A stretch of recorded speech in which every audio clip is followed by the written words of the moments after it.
Et on continue d'évoquer l'adoption d'un projet de loi visant à abroger la charte des partis politiques. Et nous sommes avec Mamadou Ismaïla Konaté, juriste et ancien ministre malien de la Justice. Bonsoir, merci d'avoir accepté notre invitation. Quelle lecture vous faites de l'adoption de ce projet de loi? Il faut rappeler simplement que la première étape démocratique du Mali moderne date du 26 mars 1991. Le 26 mars 1991 correspond exactement au renversement du régime qui était en place depuis 23 ans. Et ce renversement a coïncidé justement à des centaines de morts à la suite de revendications politiques pour mettre en place un système de démocratie, bâtir l'état de droit et surtout prôner le pluralisme politique.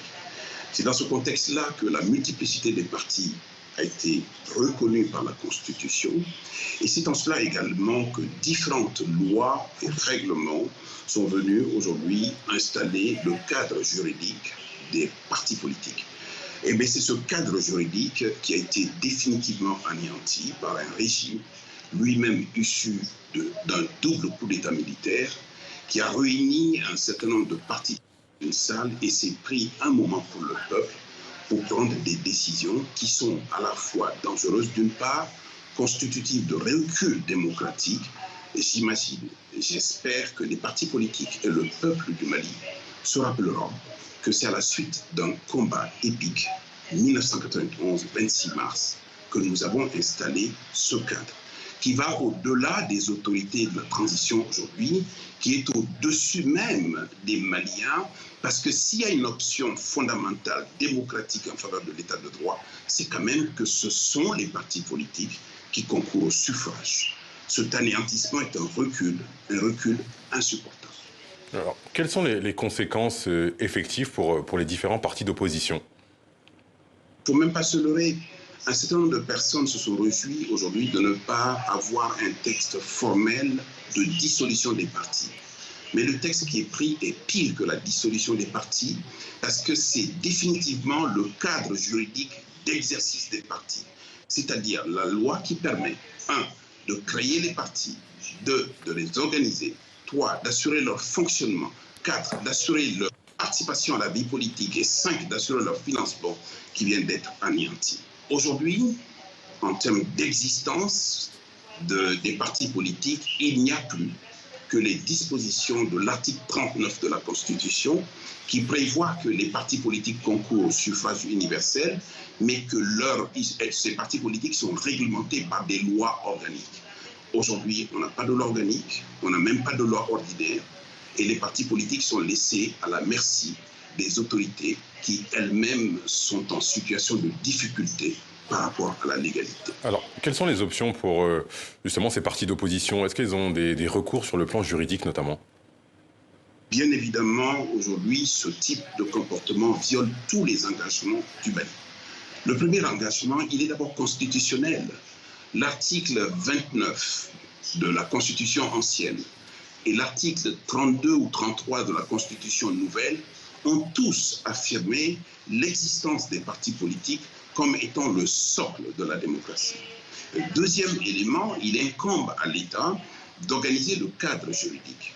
En ayant anéanti ce cadre juridique, en ayant anéanti les droits et les libertés qui permettent aux partis politiques justement de jouer pleinement leur rôle, l'État du Mali, par le biais de son gouvernement de transition militaire, a violé cet engagement constitutionnel.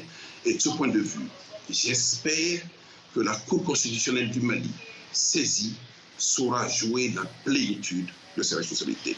Sans compter qu'au plan international, nous avons quand même la violation des engagements que nous avons au niveau de la Charte africaine de la démocratie, au niveau du pacte civil. Tous ces engagements aujourd'hui sont en faveur de l'ouverture démocratique, du pluralisme politique et de la possibilité pour les partis politiques d'être des acteurs essentiels de la vie publique et politique au Mali.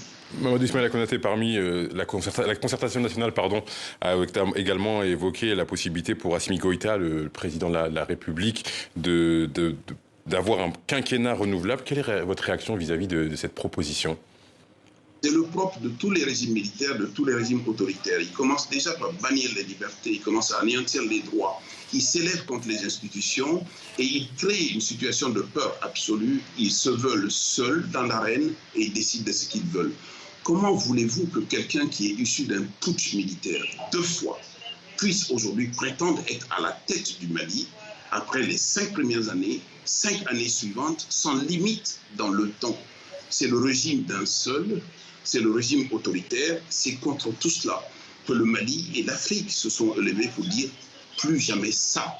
Et j'estime simplement et j'espère simplement que le peuple du Mali saura prendre l'ensemble de ses responsabilités pour rappeler à ces militaires-là aujourd'hui que trop c'est trop, qu'il y a des seuils que l'on ne peut pas franchir. En les franchissant, il s'agit de l'ultime souveraineté du peuple du Mali. Il nous reste quelques secondes. Il y a un peu plus d'un mois, les partis politiques ont été dissous sur ordonnance du président au Niger. Est-ce qu'on peut parler de mimétisme?